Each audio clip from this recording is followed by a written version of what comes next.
بنیادی حق دیا کہ سب انسان برابر ہے، تقوی کی بنیاد پہ فضیلت ہے۔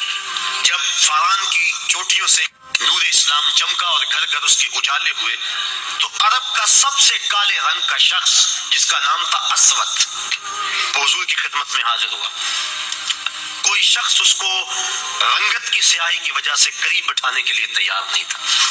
اس نے آ کے حضور کی خدمت میں عرض کی، حضور اگر میں اسلام لے آؤں تو مجھے کیا ملے گا؟ حضور نے فرمایا جو ابو بکر و عمر کو ملا ہے وہی تمہیں ملے گا، جو حقوق و فرائض ان کے ہیں وہی حقوق و فرائض تیرے ہوں گے۔ جس صف میں وہ کھڑے ہوتے ہیں اسی صف میں تو کھڑا ہوگا، اور اگر تو پہلے آ جائے اور وہ بعد میں آئے تو اگلی صف میں کھڑا ہوگا، وہ پچھلی صف میں کھڑے ہوں گے۔ اس نے کہا اگر اسلام یہ ہے تو میں تو پھر دل و جان سے اس دین کو قبول کرتا ہوں۔ حضرت اقبال مساوات کی بات کے اندر اسرار و رموز کے اندر لکھتے ہیں اسود از توحید احمر می شود، کہ اسود توحید کے فیضان سے احمر ہو جاتا ہے، گوری رنگت والوں کے کندھوں سے کندھا جوڑ کے وہ کھڑا ہوتا ہے۔ یہ اسلام کا دیا ہوا درس مساوات ہے کہ سب کو ایک صف میں کھڑا کر دیا گیا، یہ اسلام کا درس ہے۔ حضرت بلال حبشی رضی اللہ تعالیٰ عنہ اور حضرت ابو ذر غفاری رضی اللہ تعالیٰ عنہ کسی معاملے میں شکنجی ہو گئی تو غصے میں آ کر جناب ابو ذر غفاری نے کہا کہ تو کالی ماں کا بیٹا ہے۔ بس دل ٹوٹ گیا، حضور کی خدمت میں آئے اور کہا کہ حضور حالت دیکھی، حضور میں کیا ماجرا ہے؟ اس کی حضور مجھے آج تانا ملا ہے کہ تو کالی ماں کا بیٹا ہے۔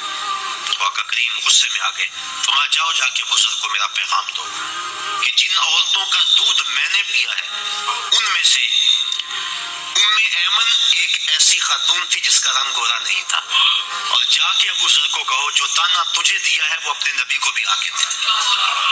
اور جب جناب بلال حبشی رضی اللہ تعالیٰ عنہ ان کے پاس گئے اور جا کے یہ بات کہی تو وہ زاروں کے تار رونے لگے اور اپنا جوتا اتار کے حضرت بلال حبشی کے ہاتھ میں دیا، کہا یہ میرے منہ پہ ملو جس سے میں نے یہ بات کہی ہے۔ تو دیکھیے یہ اسلام کا عمل مساوات ہے اور اسلام کا درس مساوات ہے کہ اسلام نے سب کو ایک صف میں کھڑا کیا اور معیار تقوی رکھا، تقوی کی معیار پہ سب انسان جو ہے وہ ایک دوسرے سے فضیلت لے سکتے ہیں ورنہ ایک دوسرے کے برابر ہیں۔ تو اس اسلام کے درس مساوات کا عملی اظہار حج کے موقع پہ ہوتا ہے۔ غریب امیر، بادشاہ اور گدھا، کالا اور گورا، اجمی اور عربی سب ایک ہی لباس میں ہوتے ہیں، ایک ہی رکن ادا کر رہے ہوتے ہیں اور ایک ہی تلبیہ سب کی زبان پہ ہوتا ہے۔ اور اگر کوئی شخص حج کے اس اجتماع میں جہاں درس مساوات دیا گیا وہاں سے آ کر دوبارہ اونچ نیچ اور تفریق میں مبتلا ہو تو سمجھو کہ اس نے حج کا نور حاصل نہیں کیا۔ اگر وہ یہاں پلٹ کے آ کے بھی اس تقسیم کو جس تقسیم کی مخالفت حضور نے کی، اور خطبہ حجۃ الوداع کے موقع پہ حضور نے فرمایا کہ یہ جو کالے گورے اور عربی اجمی کی تقسیم ہے میں ان کو پاؤں تلے رونتا ہوں اور ان تفاخر کو ختم کرتا ہوں، ان اکرمکم عند اللہ اتقاکم۔ اب یہی درس ہمیں اپنی پوری عملی زندگی کے اندر یاد رکھنا چاہیے، مسجد میں بھی، گھر میں بھی، معاشرے میں بھی، ہر جگہ اس عمل کو یاد رکھنا چاہیے۔ ہم اگر جلسہ کروائیں، ہم اگر محافل منعقد کریں، ہم اگر عالم دین ہیں، ہم اگر شیخ طریقت ہیں تو ہمیں اس بات کا ضرور خیال رکھنا چاہیے۔ کسی دور میں معزز وہ خیال کیا جاتا تھا جس کی اولاد زیادہ ہوتی تھی، تاریخ عرب پڑھیں، اور اس وجہ سے 100 شادیاں کیا کرتے تھے وہ۔ اسلام نے 4 شادیوں کی حد بندی کر دی کیونکہ آدمی سے آگے حق نہیں ادا کرتا، اور پھر دور بدلتا گیا۔ یہ جو موجودہ دور ہے اس دور میں عزت کا معیار کثرت دولت سمجھ لیا گیا ہے۔ ہمارے اشتہار دیکھ لیں، معززین شہر، اس کی فہرست پڑھیں تہجد گزار نہیں ملیں گے، اس کی فہرست پڑھیں تو تقوی کے اعلیٰ معیار پہ جو لوگ ہیں لیکن ہیں غریب وہ نہیں ملیں گے۔ دولت مند لوگ معززین شہر کہلاتے ہیں، اور بدقسمتی یہ ہے کہ ہم اپنی محافل کے اندر بھی ان کو ہی ترجیحی بنیادوں پہ آگے بٹھاتے ہیں کہ اس کے پاس دولت زیادہ ہے۔ یہ اسلام کا جو عملی درس ہے مساوات کا، یہ اس کا قتل عام اسٹیجوں پہ ہوتا ہے۔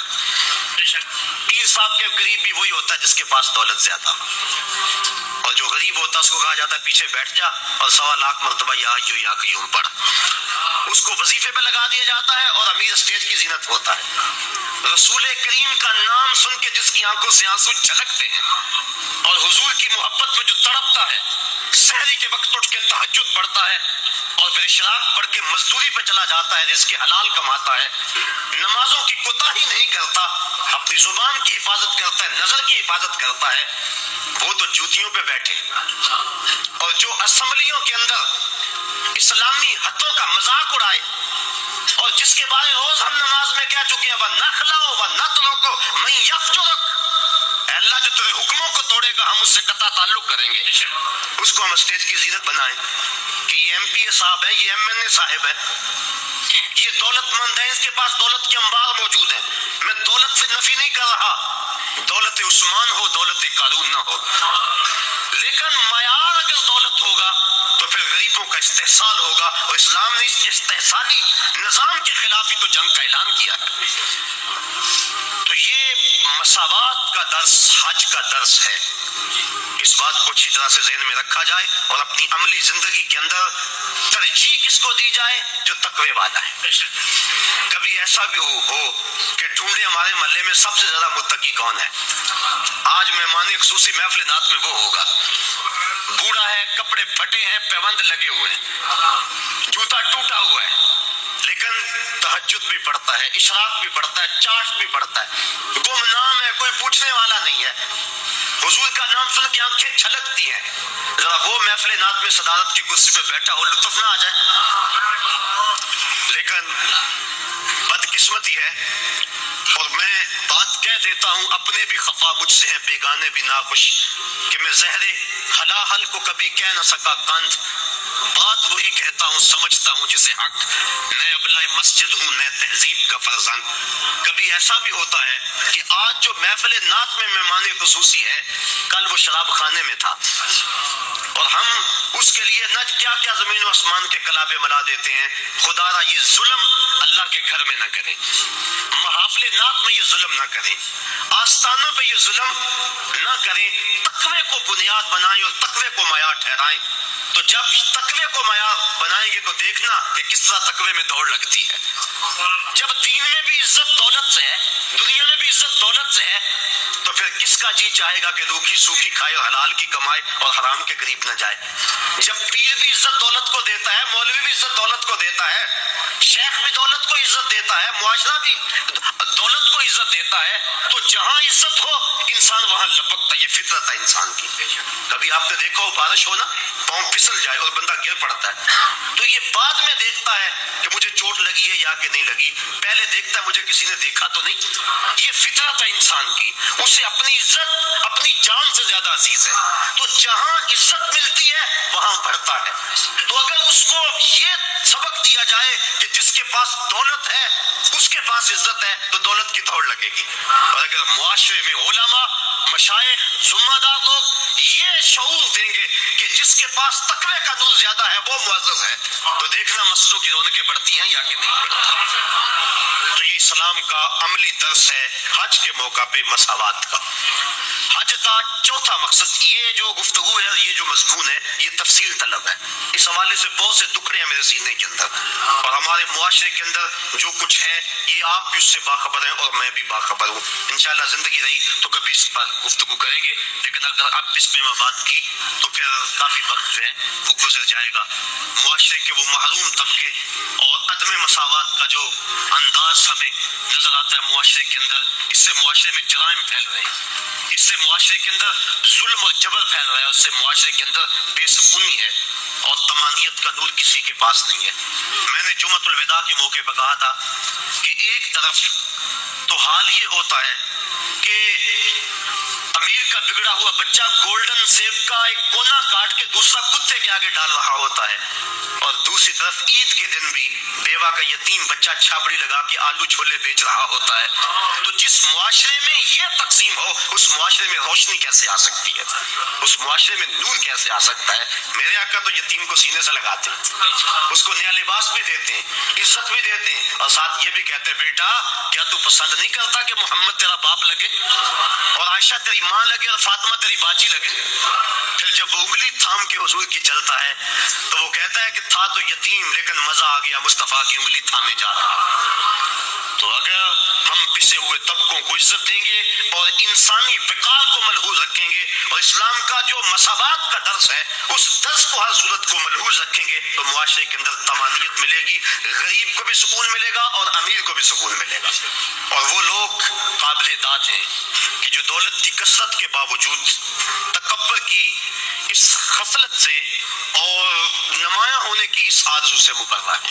ایسے لوگوں کی کمی بھی معاشرے کے اندر نہیں ہے، جگہ جگہ ہمارا بھی جانا ہوتا ہے، کچھ لوگ ایسے ہوتے ہیں کہ دولت کی کثرت کے باوجود ان کے اندر عجز، خاکساری اور انسانی ہمدردی کے جو جذبے ہیں وہ قابل داد ہیں، اور میں ان پہ جتنی بھی داد ان کو دوں کم ہے۔ اللہ تعالیٰ ان کی عزتوں میں مزید فراوانی عطا فرمائے۔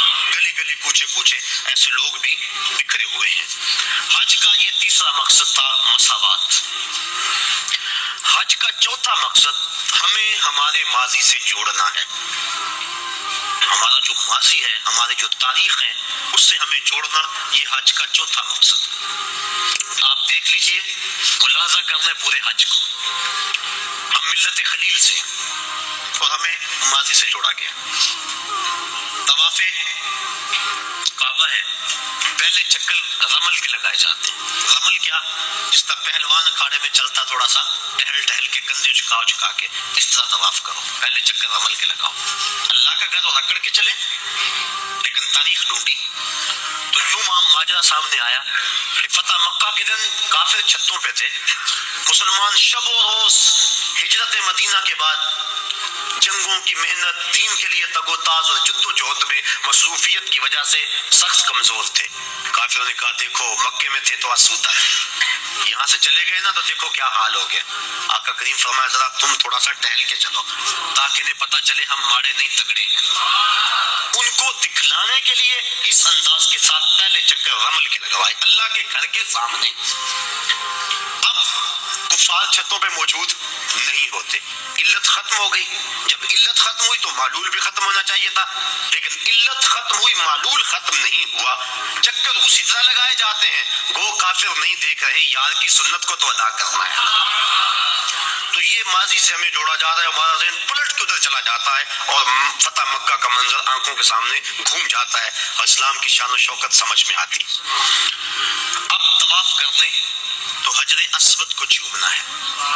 حجر اسود ایک پتھر ہے سیاہ رنگت کا، اور اس کو بڑھ بڑھ کے چوما جاتا ہے۔ انسان اپنی اکلوتی اولاد کے لیے اتنی کشش نہیں پاتا اپنے دل میں جتنی اس پتھر کے لیے پاتا ہے۔ تو کیا کشش ہے اس پتھر میں؟ حضرت عمر فاروق طواف کرتے کرتے رک گئے اور کہا اے حجر اسود، میں تجھے کبھی نہ چومتا اگر میرے رسول نے نہ چوما ہوتا۔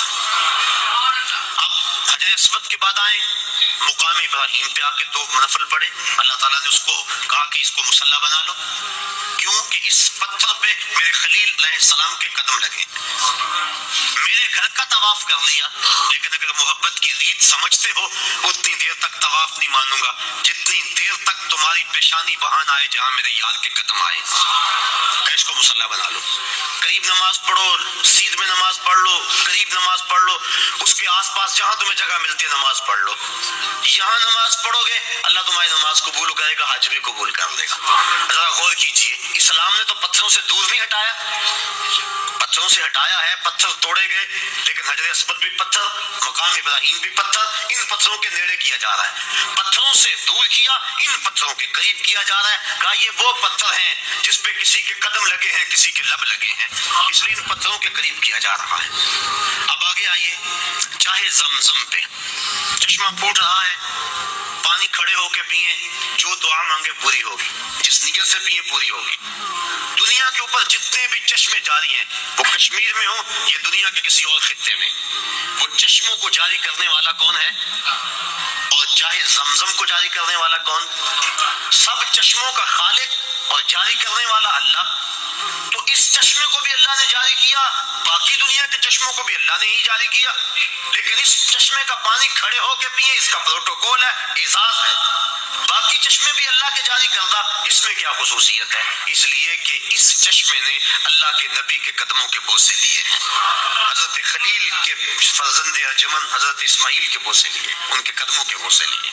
اور جس نیت سے پیو، علماء کہتے ہیں اس نیت کو اللہ پورا فرما دیتا ہے۔ سین حرم میں بڑا ہجوم تھا، ایک بہت بڑے محدث آئے ہوئے تھے، لوگ ان کی زیارت میں بڑھتے تھے، رش بڑا تھا، جو مسافہ کرتا دھکا لگتا آگے چلا جاتا، پھر دوسرا آدمی آ جاتا۔ ایک آدمی نے دیکھا، اس کا جی چاہا کہ میں ان بزرگوں کے پاس چند لمحوں کے لیے بیٹھوں، چونکہ اللہ والوں کی صحبت بہت بڑی دولت ہے، اگر مل جائے تو غنیمت سمجھنا چاہیے۔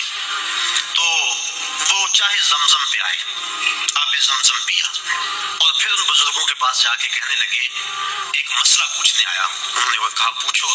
کہا سنا ہے آب زمزم جس نیت سے پیو وہ نیت پوری ہو جاتی ہے، تو کیا یہ ٹھیک ہے؟ وہ محدث جن کے پاس ایک لمحہ بھی نہیں تھا، لوگ لائن میں آتے اور آگے جاتے، کہنے ہاں بالکل ٹھیک ہے۔ کہا پھر میں ابھی آب زمزم پی کے آیا ہوں اور اس نیت سے پی کر آیا ہوں کہ آپ سے اللہ کے رسول کی 100 حدیثیں سنوں گا، یہ ہے میری نیت، اور ابھی میں پی کے آیا۔ تو وہ فرمانے لگے بیٹھ جا، پھر باقی کام بعد میں ہوں گے، پہلے 100 حدیثیں سن لیں۔ تو آب زمزم جس نیت سے پیا جائے وہ نیت پوری ہوتی ہے۔ کیا اعزاز ہے اس میں کہ اس نے اللہ کے نبی حضرت اسماعیل علیہ السلام کے قدم چومے۔ آگے آج صفا مروہ پہ میں یہ عرض کرنا چاہ رہا ہوں، آج کا مقصد ہے ہمیں ماضی سے جوڑا جا رہا۔ صفا مروہ نصف میل کی دوڑ ہے اور 7 چکر میں 3.5 میل بن جاتے ہیں۔ آج تھکا ہوا ہوتا ہے لیکن اس کو یہاں حکم ہے دوڑنے کا، اور وہاں عجیب مستی میں لوگ دوڑ رہے ہیں، بچے بھی، بوڑھے بھی، جوان بھی، مرد و زن، جن سے دوڑا نہیں جاتا وہ ریڑیوں کے اندر ان کو ڈالا ہوا ہے، ان کو کھینچا جا رہا ہے، وہ بھی دوڑ رہے ہیں۔ میلین اخضرین کے اندر تو جو ہے وہ عجیب سما ہوتا ہے، سروں کا سمندر نظر آتا ہے۔ دوڑنا بھی کوئی عبادت ہے، دوڑے جا رہے ہیں۔ مقصد کیا؟ حضرت حاجرہ تو اس لیے دوڑی تھی کہ ان کو بیٹے کے لیے پانی چاہیے تھا، حاجی کی بغل میں پانی کی بوتل ہوتی ہے، اور وہ تو اس لیے دوڑی تھی کہ بیٹے کے لیے پانی کی تلاش تھی، اور یہاں حاجی کے ساتھ بیٹا بھی دوڑ رہا ہوتا ہے، ماں بیٹا باپ بیٹا کٹھے دوڑ رہے ہیں، پانی کی بوتل بغل میں ہے لیکن دوڑ رہے ہیں۔ تو کیا یہ پانی کے لیے دوڑ رہے ہیں؟ نہیں۔ بیٹے کے لیے دوڑ رہے ہیں؟ نہیں، یہ تو محبوب کی ادا کو ادا کر رہے ہیں۔ اور حضرت حاجرہ نے اس وادی غیر ذی زرع کے اندر جس طرح جرأت و استقامت کا ثبوت فراہم کیا، آپ نے علماء سے سنا، تفصیل کا وقت نہیں، کہ جب جناب خلیل علیہ السلام سیدہ حاجرہ کو چھوڑ کے واپس پلٹنے لگے تو یہ سحر کا وقت تھا، تو حضرت حاجرہ بھر کے ان کا دامن تھام لیا، تمسکت بأذیالہ، دامن تھام کے پوچھنے لگی اس تنہائی اور غربت میں چھوڑ کے کہاں جا رہے ہو؟ وہاں انسانی وجود کیا حیوانی وجود بھی نہیں تھا۔ مورخ اسلام فی جلندری اس جگہ کا نقشہ کھینچتے ہوئے لکھتا ہے وہ وادی جس میں وحشت بھی قدم رکھتی تھی ڈر ڈر کے، جہاں پھرتے تھے آوارہ تھپیڑے باد سر سر کے، جہاں پر گھاس اگتی ہے جہاں نہ پھول کھلتے ہیں، مگر وہ سرزمین ہے آسماں بھی جھک کے ملتے ہیں۔ مہے پہاڑوں میں دل کو ڈر لگے، عورت ذات اور معصوم بچہ گود میں، نہ پینے کے لیے کچھ ہے نہ کھانے کے لیے کچھ، نہ کوئی ہمسائیگی، عورت کا وجود۔ حضرت حاجرہ کو حضرت ابراہیم علیہ السلام جب چھوڑ کے جانے لگے دامن تھام لیا، کہ اس تنہائی اور غربت میں چھوڑ کے کہاں جا رہے ہو؟ کوئی جواب نہ دیا۔ پھر قدم اٹھایا تو آگے بڑھی پاک تینت خاتون نے، پھر دامن پکڑا، کہا اس تنہائی میں چھوڑ کے ہمیں کہاں جا رہے ہو؟ لیکن جناب ابراہیم علیہ السلام کی آنکھوں میں آنسو تو ہیں لیکن جواب کوئی نہیں دیا۔ پھر قدم اٹھایا اور پھر دامن کو پکڑ کے کہا اس غربت و تنہائی میں چھوڑ کے ہمیں کہاں جا رہے ہو؟ میرا نونہال جو میری امیدوں کا چراغ ہے یہ ضائع نہ ہو جائے کہیں، اور یہاں پانی بھی نہیں ہے، اور میں عورت ذات، کہاں چھوڑ کے ہمیں جا رہے؟ حضرت خلیل علیہ السلام نے پھر جواب نہ دیا، تو حضرت حاجرہ نے بات کو بھانپ لیا اور کہا کیا اللہ کا یہ حکم ہے؟ قال نعم، کہا ہاں، کہا پھر آپ جائیے، آپ خیر سے جائیے، اگر اس کا یہ حکم ہے تو وہ ہمیں ضائع نہیں ہونے دے گا۔ پھر ان پتھروں میں اللہ کی بندی حضرت حاجرہ رکی، جہاں دل کو ڈر لگتا ہے، جہاں مردوں کے کلیجے اور پتے پانی پانی ہو جائیں، وہاں وہ خاتون رکی، عورت کا وجود، معصوم بچہ گود میں، تنہائی، غربت، کھانے کے لیے کچھ نہیں، پینے کے لیے کچھ نہیں، انسانی وجود کوئی نہیں، ہمسائیگی کوئی نہیں، حشرات الارض بھی نہیں پائے جاتے، زمین پہ گھاس بھی نہیں اگی ہوئی، اور رات کا لمحہ حضرت خلیل چھوڑ کے کے جا رہے ہیں، کہا جائیے آپ خیر سے جائیے، اگر اس کے حکم پہ چھوڑ کے جا رہے ہیں تو وہ ہمیں ضائع نہیں ہونے دے گا۔ اللہ اکبر۔ اللہ کی بندی حضرت ہاجرہ سلام اللہ علیہا نے جرأت اور عزیمت کی جو داستان رقم کی، اور پھر بیٹے کے لیے بےتابانہ دوڑ رہی ہیں، کبھی صفا پہ کبھی مروہ پہ، اللہ کے حکم کے لیے یہاں رکی، کہا میری بندی میرے حکم کے لیے تو نے حد کر دی۔ ایک عورت سے یہ تصور کہ وہ اس تنہائی اور غربت میں رہے، اور پھر اس اعتماد اور یقین سے خامد کو کہ آنکھ کے گوشے کو بھیگنے بھی نہ دے، کہ یہ اللہ کا حکم ہے تو اگر آنکھ کا گوشہ بھیگ گیا تو کہیں یہ نافرمانی نہ ہو جائے، یہ تیری استقامت، یہ تیری جرأت، تو پھر دیکھ اگر تو نے یہ 7 چکر لگائے تھے، تیری راہوں پہ نبیوں کو بھی دوڑاؤں گا، تیری راہوں پہ ولیوں کو بھی دوڑاؤں گا، قیامت تک لوگ دوڑتے رہیں گے۔ وہ اعزاز اور وہ پروٹوکول دیا، نبی بھی دوڑ رہے ہیں، ولی بھی دوڑ رہے ہیں، غوث قطب ابدال بھی دوڑ رہے ہیں، ان راہوں پہ کیا کون کون نہیں دوڑا، خود امام الانبیاء ان راہوں پہ دوڑے ہیں۔ کہا دن کو جائیں دوڑ لگی ہوئی ہے، رات کو جائیں دوڑ لگی ہوئی ہے، پچھلے پہر جائیں دوڑ لگی ہوئی ہے، سمندر ہے، برستی بارش میں دیکھیں دوڑ لگی ہے، کڑکتی دھوپ میں دیکھیں دوڑ لگی ہے۔ اب تو وہاں بڑا کچھ بن گیا، جب کچھ نہیں تھا پھر بھی دوڑ لگی تھی، کبھی وہ سائی موقوف نہیں ہوئی، لوگ دوڑے جا رہے ہیں دوڑے جا رہے ہیں، چاہیے کیا، کچھ بھی نہیں چاہیے، پانی چاہیے نہیں، بیٹا چاہیے نہیں، دوڑ لگی ہوئی ہے۔ کہا میری بندی تو نے حد کر دی، اب تک تیرے نام کے پھریرے لہراتے رہے۔ اللہ اکبر۔ اب یہ دیکھو یہ بھی ماضی سے میں جوڑا جا رہا، اب آگے بڑھ جائیں، جب سائی مکمل کر لیں تو قصر کرائیں یا حلق کروائیں، سر منڈوا دیں۔ یہ سر کیوں آ گیا؟ اس لیے کہ بال اتر جائیں، پھر غسل ہوگا، آرام اتر جائے گا تو انسان ہلکا پھلکا ہو جائے گا، تر و تازہ ہو جائے گا، بال اتر جائیں گے۔ یہ مقصد اگر ہوتا تو جس کے بال ہو تو حکم دیا جاتا، لیکن حکم ہے کہ ایک شخص پیدائشی طور پہ گنجا ہے، اس کے سر پہ ایک بال بھی نہیں ہے، اب اس کو حکم ہے کہ وہ خالی استرا لے اور اپنے سر پہ پھیرے۔ امراء الموسیٰ للکوسیٰ فی الحج، وہ لے استرا اور اپنے سر کے اوپر جلد کے اوپر خالی پھیرے، کوئی اسے دیکھے یوں کرتا ہوا تو کہے گا کہ یہ اس کی عقل ٹھیک ہے، سر پہ تو بال بھی نہیں استرا پھیر رہا ہے، بال ہوں تو استرا پھیرے، تو کہے گا میاں بالوں کو اتارنے کے لیے استرا کوئی نہیں پھیرتا، یہ تو محبوب کی ادا کو ادا کیا جا رہا۔ اللہ اکبر۔ دیکھ لے پورا حج دیکھ لے، رمی جمار دیکھ لے، شیطان کنکر مارے جا رہے ہیں، حضرت ابراہیم حضرت اسماعیل علیہ السلام کو تو نظر آیا تھا شیطان، حاجی کو نظر آتا۔ اسلام تو ایک لمحہ بھی بے مقصد گزارنے سے روکتا ہے کہ ایک کام بھی بے مقصد نہ کرو، یہاں شیطان نظر بھی نہیں آ رہا اور پھر بھی کنکر پھینکے جا رہے ہیں۔ حضور کا نام آتا نا لب، ہم چوم کے آنکھوں سے لگا لیتے، بس طبیعت معترض ہیں۔ ہم کہتے ہیں یار مسند فردوس دہلوی کی روایت، حضرت آدم علیہ السلام جب چلتے تھے پیچھے آواز آتی تھی، پوچھا مالک یہ کیا ماجرا ہے؟ تیری پشت میں نور مصطفیٰ رکھا ہے، فرشتے زیارت کے لیے تیرے پیچھے چلتے ہیں۔ کہا مالک وہ دور تو میں بھی دیکھنا چاہوں گا۔ کہا پھر اپنے ناخنوں میں، جب ناخنوں میں ظہور ہوا تو چوم کے آنکھوں ڈالی، تو ہم بھی اس سنت کو ادا کہتے ہیں یہ تو لکیر کی فقیری ہے، انہیں تو نظر آیا تھا تمہیں نظر آتا ہے، ہم کہتے ہیں مینا میں تمہیں نظر تمہیں نظر نہیں آتا، لکیر وہاں بنتے ہو کہ نہیں، تم اس لکیر کے فقیر ہو، ہم اس لکیر کے فقیر بھی ہیں اور اس فقیر بھی ہیں، نظر آئے نہ آئے لیکن کی آنکھوں سے لگاتے ہیں کہ یار کی سنت کو تو ادا کرنا۔ تو پورا حج دیکھ لے، ہمارے ماضی سے جوڑا جا رہا ہے، حج کا ایک جو ہے وہ بنیادی مقصد تھا۔ حج کے اور بھی کچھ مقصد ہیں، وقت میرے سامنے دامن میں اتنی گنجائش نہیں کہ میں تفصیل سے عنوان سے گفتگو کروں، صرف دو حج ہو گیا، واجبات بھی ادا ہو گئے، سنن بھی ادا ہو گیا اور اس کے اراکین بھی ادا ہو گئے، اب حج مکمل ہو گیا، اب کیا کریں؟ اعلیٰ حضرت فرماتے ہیں حاجیو آؤ شہنشاہ کا روضہ، کعبہ دیکھ چکے اب کعبے کا کعبہ دیکھ رہے۔ اللہ نے جن کو حج یا نصیب کیا ہے اللہ انہیں بار بار نصیب کرے، اور جن کو یہ سعادت نصیب نہیں ہوئی انہیں بار نصیب کرے۔ مدینہ شریف شمال میں ہے مکہ المکرمہ سے، کعبۃ اللہ کا جو میزاب ہے پرنا کہتے ہیں، اس کا رخ ادھر ہے محبوب کی طرف، تو اعلیٰ حضرت فرماتے ہیں حاجیو ذرا غور سے کعبہ کیا کہہ رہا ہے، بازال کے بتا رہا ہے اگر قبولیت کی مہر لگانی ہے تو چلے جاؤ۔ اللہ اکبر۔ تو حضور علیہ السلام کے روضے پہ حاضری دینا قریب جب ہے علماء نے لکھا، اور حضور نے فرمایا من حج حج البیت ولم یزرنی فقد جفانی، جس نے حج بیت اللہ کیا اور میری زیارت کے لیے نہ آیا اس نے میرے اوپر ظلم کیا ہے۔